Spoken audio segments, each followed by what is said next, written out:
Það voru að koma út nýjar tölur frá Vinnumálastofnun á föstudaginn og það ljósi aðstæðna og það var náttúrulega rétt að við fylgjumst vel með þeim og greinum þær.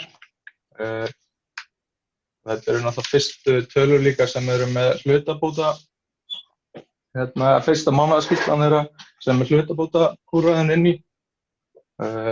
Þannig að það er áhugavert að sjá hvernig það dreifist á hópa og landið og hversu mikið er sótt í það. Já, áhugavert og hvað má segja, hræðilegt. En já, við erum bara í þetta. Það er að aukast atvinnuleysi frekar hratt í mánuðinum. Fer úr því að vera 5%, þetta sem að þau kalla almennt atvinnuleysi, upp í 5,7% og svo þegar hlutabæturnar eru lagðar við, þá er þetta samtals 9,2% atvinnuleysi í mars. En já, svo samlagning er kannski ekki alveg svona eins og ég myndi hafa það. Ég myndi skipta þessu í sig hvort og hafa þetta bara 5,7% atvinnuleysi eða því að bak við hlutabæturnar eru náttúrulega ráðningarsamband. Þannig að það er kannski ekki alveg rétt að telja þetta saman. En það hefur verið að aukast talsvert atvinnuleysi bara alveg frá síðasta sumri og búið að fara þarna úr því að vera 3,2% fyrir ári síðan. Jókst aðeins að segja minnkaði það kom sumarið eins og yfirleitt. Svo hefur það aftur aukist núna upp í 5,7% og væntanlega eftir að aukast áfram næstu mánuði. Það er mismikið landið. Þarna hef ég lagt þetta saman eins og gert í hjá Vinnumálastofnun. Verst er það á Suðurnesjum, þar sem að samanlagt í mars var atvinnuleysi 14,2% og það er af 9,7% út af bara þessu almenna atvinnuleysi.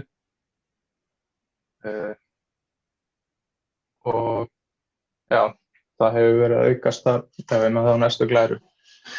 Frá því bara snemma síðasta haust. Minnsta atvinnuleysi er á Norðurlandi vestra en þetta er búið að vera að aukast núna í mánuðinum allt land og dreifist aukningin nokkuð jafnt yfir það allt.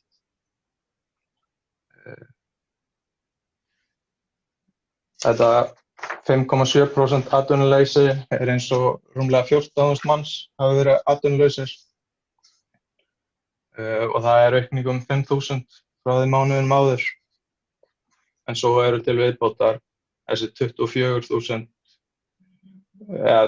til viðbótar eru 24.000 rúmlega sem voru í hlutabótaúrræðinu sem er reiknað sem 3,5% af því að þau voru í minnkuðu starfshlutfalli þá í mesta lagi hálfan mánuð. Þannig að sú tala á eftir að aukast í næsta mánuð þar sem það nær yfir allan, í þessu mánuði þar sem það nær yfir allan apríl. Og 9,2% atvinnuleysi þegar þetta er lagt saman, það er ef maður fer þá leiðina þá er það sambærilega mikið og mest í kjölfarið á hruninu. En já, eins og við segjum þá skiptir miklu máli að greina þetta í sundur, hlutabótar hlutan og síðan það sem eru í almennu atvinnuleysi út af því að bak við annað er ráðningarsamband en ekki hitt. Hinn megin er atvinnuleit.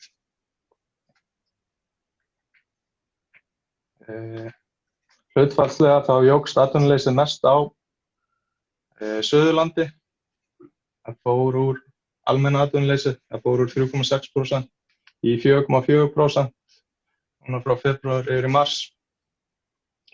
En mesta aukningin í prósentustigum var á höfuðborgarsvæðinu þar sem það fór úr 5 í 5,9%.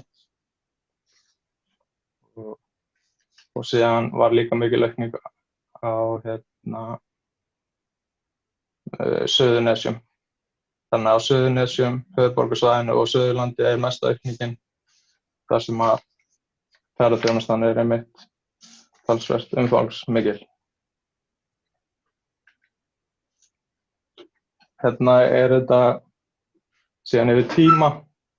Þarna sést að það voru Suðurnesin sem að voru búið að vera aukast atvinnuleysi þar frá því bara síðast sumar, en núna frá því síðasta haust þá var þetta aukist jafnt og þétt yfir allt landið, en náttúrulega sérstaklega skvört aukning í mars og væntanlega núna áfram í apríl og eitthvað fram á sumar.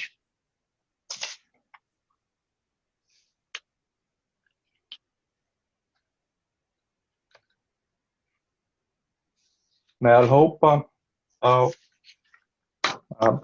sést hversu skört hækkunin er. Já, þetta annar skali. Þarna þetta komið í fjölda. Hérna var í síðustu glæru, þá varum við þetta í prósentum. Ef þetta skipt í fjölda í lok mánaðar, það var sérstaklega margir sem að fjölgar umfram það sem að þetta reiknað í prósentustig milli mánaða. En þegar þetta brotið sig upp í hópa þá í fyrsta skipti að gerast í síðustu 2 árum allavega. Þá núna það tvisvar síðustu 3 mánuðum þar sem íslenskir ríkisborgarar fleiri að fara á atvinnuleysisskrá heldur en erlendir ríkisborgarar. Fjölgunin hefur verið meiri hjá erlendum ríkisborgurum. Þetta kannski þá meira samræmi við hvernig vinnumarkaðurinn er. Já, þetta hefur lagst sérstaklega þungt á erlendu ríkisborgarana, erlenda vinnuaflið, en núna þetta kannski færast nær því að vera bara að leggjast á allan vinnumarkaðinn. Og skiptingin milli karla og kvenna líka tiltölulega miklu samræmi við hvernig þau dreifast á vinnumarkaðinn. Það einhver svona 55% sem lent í atvinnuleysi karlar og 45% konur.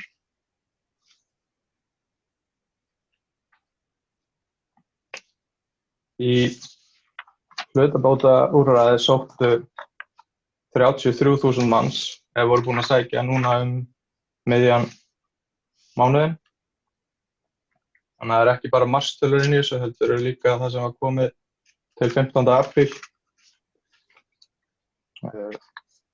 Það dreifist þetta blöðrugraf tölurnar, það tölur á bakvið kúlurnar, þannig að þetta sýnir hlutfallið milli landshluta, kannski ekki mjög skýrt, en dreifingin landið í frekar miklu samræmi við hvernig vinnumarkaðurinn hvernig honum dreift landið. Þannig að það ekkert hægt að tala það mikið að hlutabæturnar séu að lenda ákveðnum landshlutum umfram aðra. En það þó þannig að það aðeins heldur meira á Suðurnesjum heldur en hlutur þeirra af vinnuaflinu og eitthvað lítið á höfuðborgarsvæðinu umfram þar sem það mátt reikna með við vinnuaflið í fyrra á síðasta ári. Samkvæmt skrárgögnum Hagstofunnar.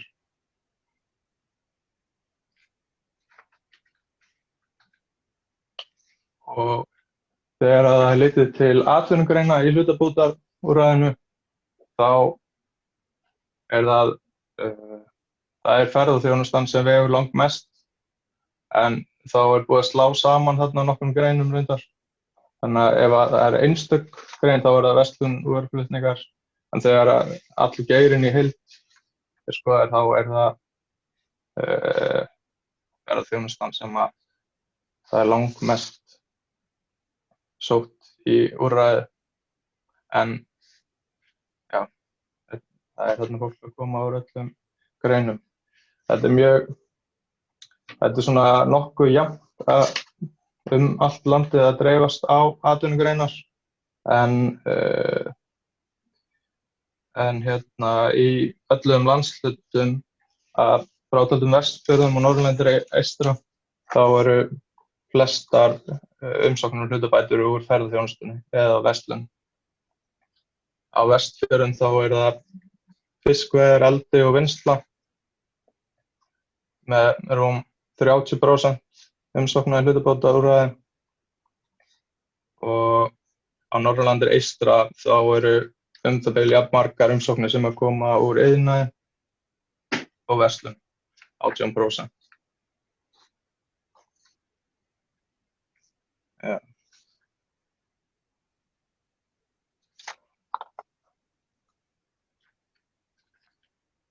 Þarna ég búinn að teikna hvernig sótt í úrræði fjöldinn landið, landsbyggð sem höfuðborgarsvæði og á höfuðborgarsvæðinu stendur þarna ef að bara ákveðin grein skoðuð verslun út úr en ferðaþjónustugreinar síðan fylgja á eftir.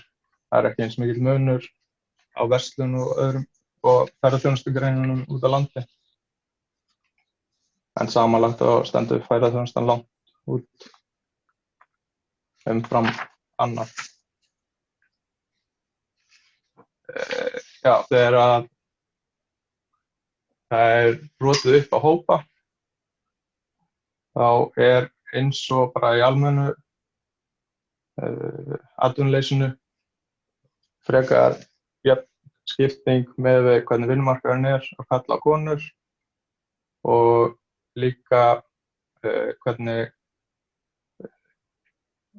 hvaða ríkisborgarar eru að sækja í úrræði. Þetta mun nær því sem að bara í raun á vinnumarkaðnum heldur en hefur verið í, náttúrulega enginn að sækja áður í hlutabótaúrræði en það sem hefur verið að sækja í bara atvinnuleysi í bæturnar. Það þarna 3/4 sem hafa sótt í hlutabótaúrræði Íslendingar, fjórðungur erlendir ríkisborgarar og af þeim þá 14% frá Póllandi. Aldursskiptingin eins í tiltölulega miklu samræmi við hvernig vinnumarkaðurinn skiptist. Það yngra fólk sem frekar að sækja í þetta og hlutfallslega best að koma út þeir sem á 70-aldri en þeir sem hlutfallslega kannski verst að koma út með hvernig þeir voru á vinnumarkaðnum síðasta ári þeir sem á 40-aldri en það eitthvað aðeins mismunandi á milli landshluta tiltölulega jafnt.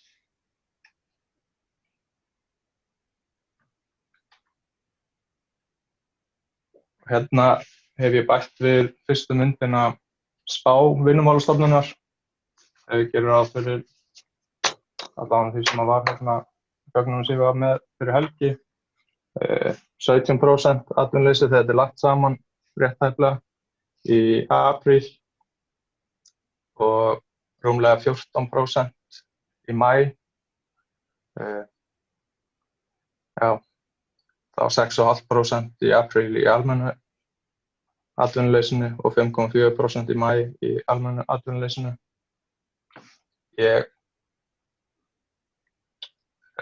Það má alveg velta fyrir sér hvort að þetta sé ekki frekar bjartsýn spá, en ég myndi frekar halda það. Þetta verði aukast eitthvað fram á sumarið og farið svo vonandi að batna.